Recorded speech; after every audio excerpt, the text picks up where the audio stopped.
Hello viewers welcome back to Hollywood Tamil. So இந்த வீடியோவில் பார்த்தீங்கன்னா டெட்பூல் வர்சஸ் உல்வரின். ஸோ இவங்க 2 பேருக்கும் சண்டை வச்சா கண்டிப்பாக அதில் யார் ஜெயிப்பாங்கன்றத பற்றி சொல்ல போகிறேன். இப்போ வாங்க வீடியோக்குள்ளே போகலாம். ஸோ ஃபஸ்ட்டு 2 பேர்த்தோட பவர்ஸ் அண்ட் வீக்னஸை தனித்தனியாக சொல்லிடுறேன். ஸோ அப்போ தான் யார் பவர்ஃபுல் அப்படின்னு தெரியும். ஸோ ஃபஸ்ட்டு உல்வரினுக்கு பார்த்தீங்கன்னா அந்த உண்மையான மியூட்டன்ட் பவரே அந்த ஹீலிங் எபிலிட்டி தான். இதனால் வந்து சண்டையில் ஏதாவது கத்தியில் வெட்டினாலோ இல்லை துப்பாக்கியால் சுட்டாலோ அதை வந்து இன்ஸ்டண்ட்டாக சரிப்படுத்த முடியும். ஆனால் கொஞ்சம் பெரிய டேமேஜ்லாம் சரியாகிறதுக்கு டைம் ஆகும். ஆனால் எல்லா வகையான ஃபிசிக்கலான டேமேஜ் எல்லாம் உல்வரினுக்கு இதை சரிப்படுத்த முடியும். அடுத்து உல்வரினுக்கு அடமான்டியம் ஸ்கெலட்டன் இருக்குது. அதாவது உல்வரினோட போன்ஸ் மேலே அடமான்டியம் கோட்டிங் பண்ணப்பட்டிருக்குது.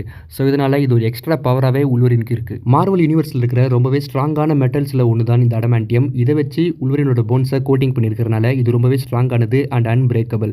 ஸோ ஹல்க் வந்து அவரோட முழு பவரை கொண்டு உல்வரினை பஞ்ச் பண்ணாலும் உல்வரினால் அதை ஈஸியாக தடுத்துட முடியும். உல்வரின் வந்து பார்த்தீங்கன்னா நார்மலாக இருக்கிற ஹியூமன்ஸை விட பாடி வெயிட்டில் கொஞ்சம் அதிகமாக இருப்பார். ஏன்னா அவருக்குள்ள கிலோ கணக்கில் அடமான்டியம் இருக்குது. அது மட்டும் இல்லாமல் உல்வரின் யாரையாவது பஞ்ச் பண்ணாங்கன்னா அந்த பஞ்ச் பண்ணவர் வந்து நார்மலான ஹியூமன் பஞ்ச் பண்ண மாதிரியே ஃபீல் பண்ண மாட்டார். அப்படியும் வலிக்காது.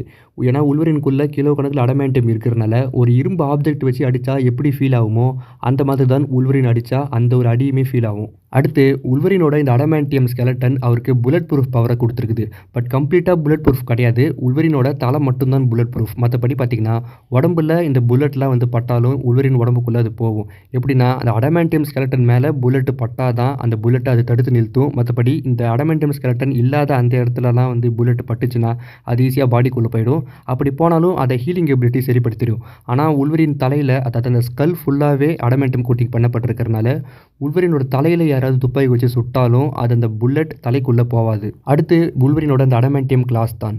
உல்வரினோட அந்த மியூட்டன்ட் எபிலிட்டிலே அந்த போன்ஸ் மாதிரியான ஸ்ட்ரக்சரில் அந்த கிளாஸ் இருந்திருக்குது. ஆனால் அந்த அடமான்டியம் கோட்டிங் பண்ணப்பட்டிருக்கிறனால அதுவுமே ஷார்ப்பான அடமான்டியம் பிளேடாக மாறி இருக்கு. அடுத்த எபிலிட்டி பார்த்தீங்கன்னா இந்த ஸ்மெல்லிங் எபிலிட்டி. இது நீங்கள் கண்டிப்பாக எக்ஸ்மென் படத்துலேயே வந்து பார்த்துருப்பீங்க. உல்வரினுக்கு மோப்பம் பிடிக்கிற சக்தியுமே இருக்குது. அடுத்தது உல்வரினால் ஸ்பைடர்மேன் மாதிரி கேப்டன் அமெரிக்கா மாதிரியே வெயிட்டெல்லாம் வந்து தூக்க முடியும். ஸ்பைடர்மேன் கண்டிப்பாக நீங்கள் பார்த்துருப்பீங்க. ட்ரெயினையே தடுத்து நிறுத்துவார். அண்ட் அதுக்கப்புறம் நிறைய பெரிய பெரிய பொருளெல்லாம் வந்து தூக்குவார். அந்த மாதிரி உல்வரினுக்கு பவருமே இருக்குது. அடுத்து உல்வரினோட வீக்னஸ்னு பெருசாக பார்த்தா உல்வரினை 100% கொல்லக்கூடியது தண்ணி தான். ஸோ தண்ணிக்குள்ளே உல்வரினை தூக்கி போட்டால் அதுக்குள்ளே அந்த ஹீலிங் எபிலிட்டி தான் பெருசாக ஒர்க் ஆகாது. ஸோ மூச்சு அடிச்சு உல்வரின் இறந்து போக வாய்ப்பு இருக்குது. மற்றபடி வெளில வச்சு உல்வரினை கொல்றது கஷ்டம் தான். ஆனால் அந்த டெட்பூல் 2 படத்தில் அந்த பவர் டேம்பனிங் காலர் சொல்லி ஒரு டிவைஸை காமிச்சிருப்பாங்கல்ல, அந்த மாதிரியான டிவைசஸ்லாம் வச்சு மேபி உல்வரினை கொல்ல முடியும். ஏன்னா அந்த டிவைஸை யூஸ் பண்ணுறப்ப மியூட்டன்ட் எபிலிட்டி ஒர்க் ஆகாது. உல்வரினோட மியூட்டன்ட் எபிலிட்டி அந்த ஹீலிங் எபிலிட்டி தான். ஸோ அது ஒர்க் ஆகாதனால உல்வரின் உடம்புக்குள்ளே இருக்கிற அந்த அடமான்டியம் வச்சுக்கிட்டு அவரால் சேஃபாக இருக்க முடியாது. ஸோ அது ஒரு பெரிய டேஞ்சராகவே முடிஞ்சிடும். அதனால உல்வரின் இறக்கிறதுக்கும் வாய்ப்பு இருக்குது. ஸோ அடுத்து பார்த்தீங்கன்னா டெட்பூல். வேட் வில்சன் ஒரு கேன்சரால் அஃபெக்டடான ஒரு பர்சன். ஸோ அதை சரிப்படுத்துறதுக்கு வெப்பன் எக்ஸ் ப்ரோக்ராமுக்கு போவார். அங்கே இந்த கேன்சர் செல்ஸை அழிக்கிறதுக்கு மியூட்டேஷன் செல்ஸை ஆக்டிவேட் பண்ணி விட்டுருவாங்க. இது வேட் வில்சனுக்கு அந்த ஹீலிங் எபிலிட்டி வந்து கொடுத்துருக்குது. அண்ட் அதே மாதிரி அவரோட அந்த ஸ்கின்னையுமே கம்ப்ளீட்டாக டேமேஜ் பண்ணி விட்டுருச்சு. ஸோ டெட்பூலோட முக்கியமான பவர்னு பார்த்தீங்கன்னா அந்த ஹீலிங் எபிலிட்டி அண்ட் அவரோட ஃபைட்டிங் ஸ்கில்ஸ் தான். இந்த ஃபைட்டிங் ஸ்கில்ஸ்லாம் வந்து அவர் நார்மலான ஹியூமனாக இருக்கிறப்பே இருந்துட்டு இருக்குது.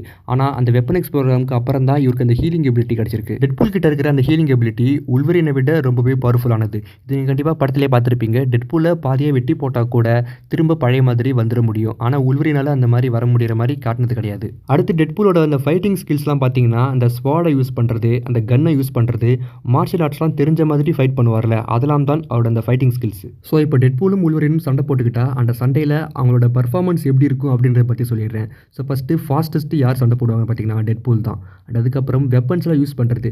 உல்வரின் பெருசாக எந்த வெப்பனுமே யூஸ் பண்ண மாட்டார். அவரோட அடமான்டியம் கிளாஸ் தான் அவரோட வெப்பனே.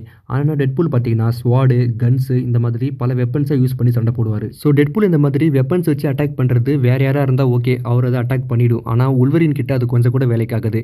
ஏன்னா உல்வரின் கிட்ட ஹீலிங் எபிலிட்டி இருக்குது, அந்த அடமான்டியம் ஸ்கெலட்டன் இருக்குது. இதை தாண்டி இந்த வெப்பன்ஸால் உல்வரினை அட்டாக் பண்ணவே முடியாது. டெட்பூல் என்னதான் அந்த கத்தி வச்சு உல்வரினை வெட்டினாலும் உல்வரினுக்கு அது திரும்ப சரியாயிடும். அந்த துப்பாக்கி வச்சு சுட்டாலுமே உல்வரினுக்கு புல்லட் ப்ரூஃப் ப்ரொடெக்ஷனும் இருக்குது, இந்த ஹீலிங் எபிலிட்டி இருக்குது. அதனால் இதெல்லாம் வந்து கொஞ்சம் கூட ஒர்க் ஆகாது.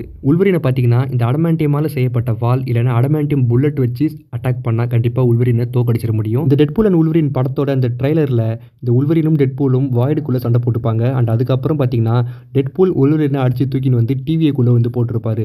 ஸோ இது வந்து பார்த்தீங்கன்னா கண்டிப்பாக அந்த இடத்துல உல்வரினுக்கு வீக்னஸான ஒரு விஷயத்தை டெட்பூல் வந்து பண்ணியிருக்கிறாரு. ஸோ அந்த வீக்னஸ் மேபி அடமான்டியமால் செய்யப்பட்ட அந்த புல்லட் அண்ட் ஸ்வாடா கூட இருக்கலாம். ஸோ அந்த ஃபைட்டில் டெட்பூல் மட்டும் இல்லாமல் உல்வரின் தான் அவரோட அடமான்டியம் கிளாஸ் வெப்பனை வச்சு சண்டை போடுவார். ஸோ என்னத்தானே அந்த வெப்பனை வச்சு நல்லா ஸ்க்ராட்ச் பண்ணாலும் டெட்பூலுக்கு அது திரும்ப திரும்ப வந்து சரியாகிட்டே தான் வரும். ஸோ உல்வரின் டெட்பூலை ஓரளவுக்கு கொஞ்ச நேரத்துக்கு சமாளிக்கிறதுக்கு மேபி டெட்பூலோட கையை வெட்டுறது, காலை வெட்டுறது இந்த மாதிரியான விஷயத்தெல்லாம் பண்ணலாம். ஸோ அப்படி வெட்டினா அது சரியாகிறதுக்கு எப்படி கொஞ்சம் டைம் ஆகும். அந்த நேரம் வரைக்கும் டெட்பூலை வந்து சமாளிக்க முடியும் உல்வரினால். அடுத்து ஃபிசிக்கல் பவர்னு பார்த்தீங்கன்னா டெட்பூலை விட உல்வரினுக்கு தான் பவர் அதிகம். டெட்பூலை உல்வரின் ஒரு பஞ்ச் பண்ணுறப்ப அவர் எங்கேயா பறந்து போய் விழுவார். அது நீங்கள் கண்டிப்பாக ட்ரெய்லர்லேயே பார்த்துருப்பீங்க. இதுக்கு நான் முன்னாடி சொன்ன அந்த ஒரு பவர் தான் காரணம். என்னன்னா உல்வரின் நார்மலாக பஞ்ச் பண்ணுறப்ப ஒரு ஹியூமன் பஞ்ச் பண்ணுற மாதிரி இருக்காது. ஒரு மெட்டல் ஆப்ஜெக்ட் வச்சு அடித்தா எப்படி வலிக்குமோ அந்த மாதிரி வலிக்கும்னு சொல்லியிருப்பல. அந்த ஒரு பவர் தான் இங்கே வந்து ஒர்க் ஆகியிருக்குது. உல்வரின் அவரோட அடமான்டியம் போன்ஸ் கொண்ட அந்த பவர்ஃபுல்லான கை வச்சு அடிக்கிறப்ப டெட்பூல் பறந்து போய் விழுந்திருக்கிறாரு. டெட்பூல் வந்து அவரோட அந்த சோலோ படங்களில் வந்து அந்த கொலசஸ் இருக்கிறார்ல, அவர் வந்து பஞ்ச் பண்ணுறப்ப டெட்பூலால் சுத்தமாக அவர் வந்து அட்டாக் பண்ணவே முடியாது. அந்த மாதிரி ஒரு விஷயம் தான் இங்கேயும் நடந்திருக்கு. ஸோ ஃபைனலாக 2 பேரில் யார் தான் பவர்ஃபுல்னு கேட்டிங்கன்னா அது ஒரே ஒரு விஷயத்தை பேஸ் பண்ணி சொல்லிட முடியாது. ஸோ வெப்பன்ஸ் வச்சு அட்டாக் பண்ணுறதுல யார் பவர்ஃபுல்னு பார்த்தீங்கன்னா உல்வரின் தான்.